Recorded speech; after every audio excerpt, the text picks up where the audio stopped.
Right now, we will broadcast for you the news in English on Radio Free Syria.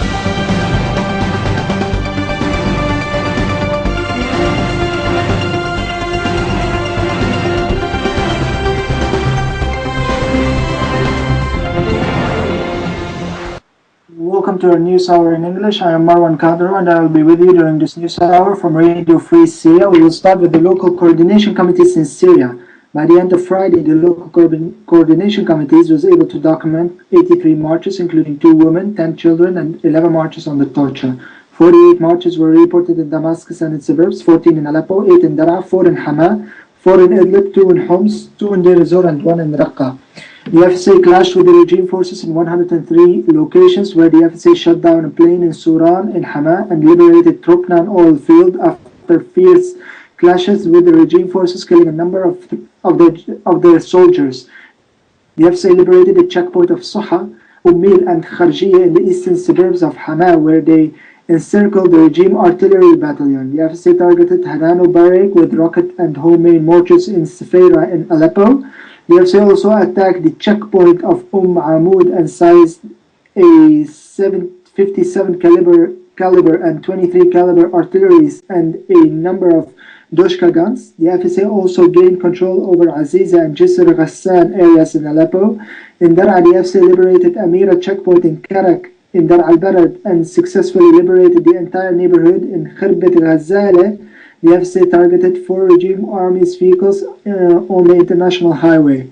In Mayadeen, and after fierce long clashes that lasted 4 hours, the FSA successfully progressed forward, forcing the regime soldiers to withdraw from the most important checkpoints in the city towards Nasib town. In Ma'arat Nu'man, in Idlib, the FSA continued to target the area of Wadi Dayf with mortars and homemade rockets. Finally, in Damascus, the FSA forced the regime forces and their thugs that were stationed in Yarmouk camp hospital to completely withdraw from the area. General news now, and according to Reuters, President Bashar al-Assad has warned that if rebels force battling to overthrow him take power in Syria, they could destabilize the Middle East for decades. The Syrian leader looked in a 2-year conflict, which he says he has been fueled by his regional foes, also criticized Turkey's foolish and immature leader and Arab neighbors he said were arming and sheltering rebel fighters. If the unrest in Syria leads to the partitioning of the country, or if the terrorist force take control of the situation, will be inevitably or spill over the neighboring countries and create a domino effect throughout the Middle East and beyond, he said in an interview with Turkish television. Turmoil will spread east, west, north, and south. This will lead to a state of instability for years and maybe decades to come, Assad said in an interview posted by the Syrian presidency on the internet.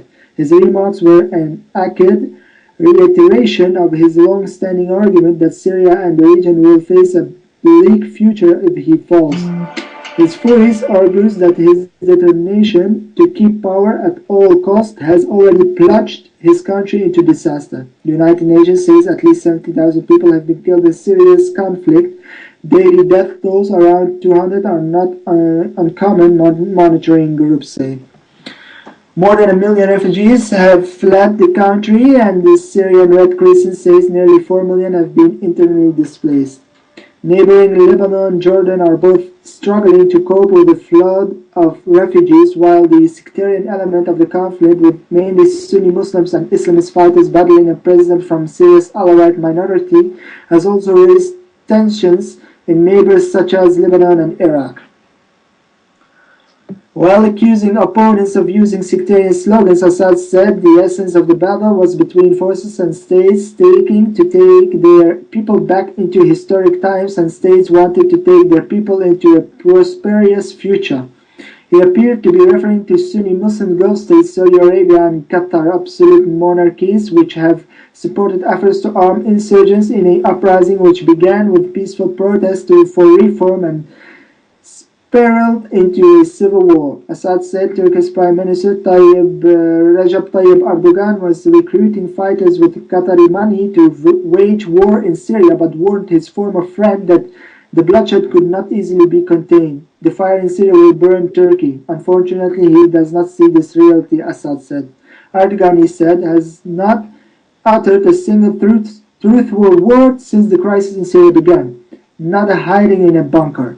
Assad also condemned the Arab League, which has suspended Syria's membership at last month, invited opposition leader Muaz al-Khatib and Ghassan Hito to attend a summit meeting in his place. The Arab League itself lacks legitimacy, he said. It is an organization which represents Arab states and not Arab people. It has lacked legitimacy for a long time because these Arab states themselves do not reflect the will of the Arab people. Assad also dismissed Western countries which condemned his crackdown on the protests as hypocrites. France and Britain committed massacre in Libya with the support and cover of the United States. The Turkish government is knee-deep in Syrian blood. Are these states really concerned about Syrian blood? Responding to rumors of his assassination spread by activists and fighters over the last 2 weeks, Assad said he was living as ever in Damascus, despite rebel advances in the outskirts of the city and regular mortar attacks on its center. I'm not hiding in a bunker. These rumors to undermine the moral of the Syrian people. I neither live in a Russian warship nor in Iran. I live in Syria, in the same place I always did. Assad, who has lost swaths of territory in the north and east of his country, is also battling to keep back rebel militias on the eastern and southern edges of Damascus.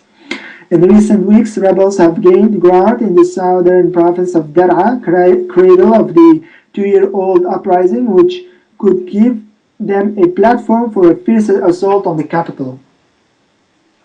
The fighting in Dar'a has alarmed Israel, which fears that 4 decades of relative calm on the front between the Syrian military and its own troops on the Israeli-occupied Golan Heights could be threatened as Islamist rebels brigades take control of the Syrian side of the line. This was it for today. Thank you very much for listening. I am وموقعنا, along with me, Executive Manager Islam. Please follow us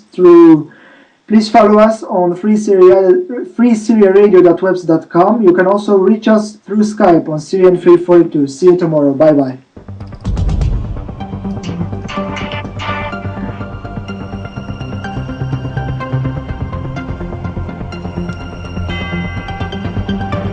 Right now, we will broadcast for you the news in English on Radio Free Syria.